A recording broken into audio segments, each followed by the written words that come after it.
This is Sarah Polley, winner of the Director, don't trip on that, of the Year Award. What a searing, emotional, scary movie for women especially to watch. How emotionally invested did you get in this, and how tough was it to shoot this? I would imagine, because of the themes you're talking about, pretty tough. Yeah, I mean, I think that ultimately the story is one that's incredibly hopeful, and it doesn't leave you in despair. It leaves you with a sense of what might be a way forward, and I think that's what drew me to this material. Is it was looking at what we want to build as opposed to what we want to destroy, and how we can find faith and hope, and how we can work together, and that really excited me. So even though the background of this story is tremendously challenging, and we did have to go to some really hard places, it's ultimately a story about building a world that's better. What was shocking to me was I read that this was from a community from just the 2005 and on, pretty recent for this to be happening in the world. I mean, unfortunately, it's the reality.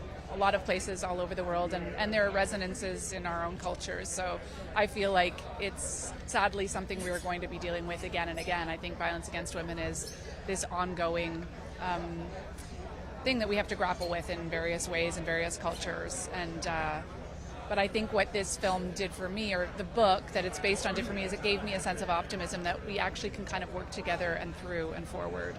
One of the critics said you had a brainy charm. You brought a brainy charm to your work. How do you balance horrific ideas with that tone of hope that you did bring to the end?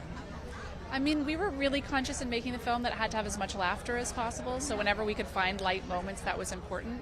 It's ultimately about building a community, and a community working together, which is the most hopeful thing I can think of, and a community engaged in really messy, difficult, true democracy, which ultimately is also a very sort of optimistic thing. So I think that's sort of what got me through. I don't think this film would have worked if it was only about the trauma. It'd be tough to watch if there was no hope at the end, I think, as you can imagine with most works. Tell me about where you think women stand now. We're dealing with a lot. Me too. We're talking about abortion in America.